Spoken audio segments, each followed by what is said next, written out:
Always, Emil Weber Meek. Always pleasure speaking to you.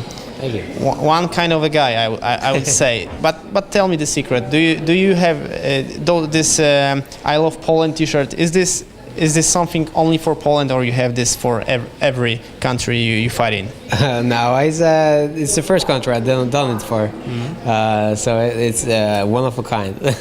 But it is something special. You fight for the second time in Poland. Such a fast fight, I would say, again in Poland. Yeah, I liked it there, and it's I fought in a close. It's very close to this town, so I think some of them seen it, and they just gave me a good opportunity to fight again. So of course I need fights. So I've been having trouble fighting in Scandinavia because. Why so?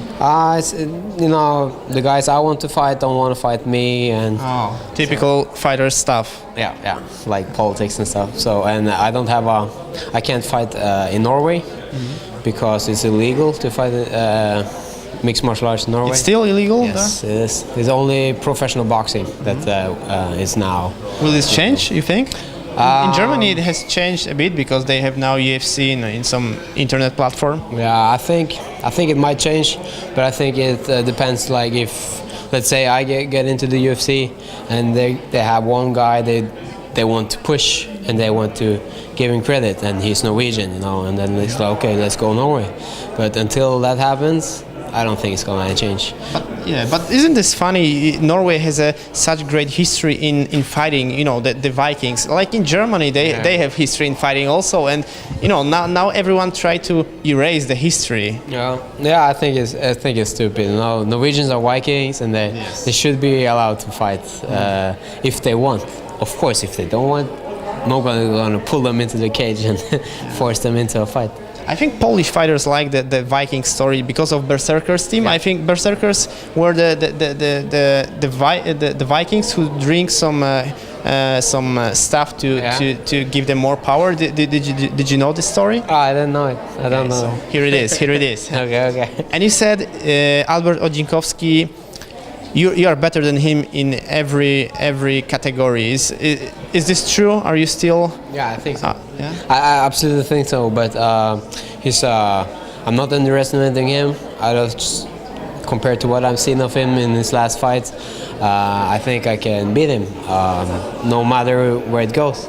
So I'm very confident in my skills, and I don't feel like I've been showing it too much, like the complete game set I bring to a fight. So hopefully tomorrow I'm gonna show everybody how good I am.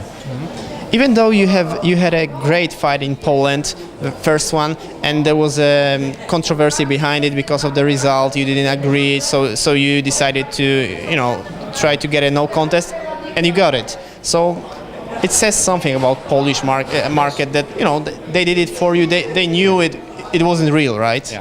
Yeah, I think everybody does mistakes. I don't think anyone paid the judge to stop the fight if he spit out his mouth. I don't think any of that is planned, but mistakes are made, and I'm very glad that they managed to undo that error they made. The Ultimate Fighter story. You tried the trials. What happened? I don't know nothing about it. So basically we went just after the fight in Poland. We went. It was a bit bad flight over. I had a concussion from my fight, and I had this what's called almost a bronchitis. Like your lungs are screwed up.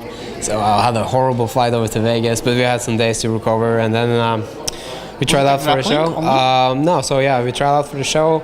We were 500 guys. They brought 50 and 50 guys in to a room where Joe Silva and some other UFC guys sat, and so they called your name. You were grappling for 90 seconds, so it's just go, and no time to feel it out or anything. So if you did well, they took you to the next level. If you did bad and you had a good record, maybe they took you alongside anyway.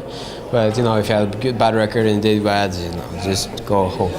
So they cut the guys down maybe to 20, and 20 guys went to do the pads. And if they didn't like you or your record was shit, Did they miss your potential, your media potential? Yeah, you didn't talk almost, but so about 50 guys in, 10 guys to the interview, and the interview went very good. And so what happened was, I'm a 77 kilo guy. I can never make 70 kilo, so it was tried for the both of the classes, and so they decided to go with 70 kilo. You think you're gonna try again? I hope, I think I'm gonna try again maybe, but hopefully they're gonna, they have my records, they have my papers, so maybe next season, they're gonna call me and say, hey, we already did the tryouts, we already had the interviews, would you like to participate? But you don't know. You never know. I don't think they treat people very nicely. I would say the same. Yeah. It's a bit soulless right now. UFC, it's just a big company, another big company. But if you could choose to be in UFC directly or by being in Ultimate Fighter, what would you choose? Because some of the fighters, the ex-Ultimate fighters, said the idea is not good because you fight for free. Of course, you got the promotion, but you fight for free and you have to feed your family. Yes. Yeah, it's a good question though. I would actually like to go into the house first, because you get so much attention. Every day you're on the camera and people get to know you. And when you're having a fight after the Ultimate Fighter, then everybody knows you, even though you lost, or even though whatever you did. So they know you, and you're gonna build up a fan base just based on the TV show. But if you go directly into the UFC, nobody knows who you are except the guy who followed you until you made it to the UFC. So I think like the fan base and just the market value of yourself is gonna be a lot higher if you go into the house. And but yes, it's gonna be shit. Like you make weight 5 times in 5 weeks, or whenever in a fight, and maybe you got a concussion, you have to fight anyway. That's not good. So I have an unusual favor for you, because in my opinion, from my experience at my work, we have two kinds of fighters in Poland. Okay, so the one is the fighters who lost and they don't care about speaking about the fight after the fight. And the second is the guy who did their job, so I don't need to do it anymore because I did my job, I got my paycheck. Of course, there's a lot of fighters who are not in first or second example that I mentioned, but that's typical. So why is it worth to be the guy like you? I'm trying to be someone I want to watch. Because if I did the same thing that I do, then I want to watch me. But if I do some boring stuff, at the weigh-ins, and just be like, just give me the water, or after the fights, don't talk to anyone. There's no fun of it. This is part of the game. I think everybody should be like giving everything you have, because people are paying to watch you fight. People are spending their time watching your videos or your pictures, or you follow your training or whatever it is, and and if you do it and you give them something to watch, and then you give something back to the fans, I think it's very important. I just gave my first autograph today, so I don't know, it was crazy.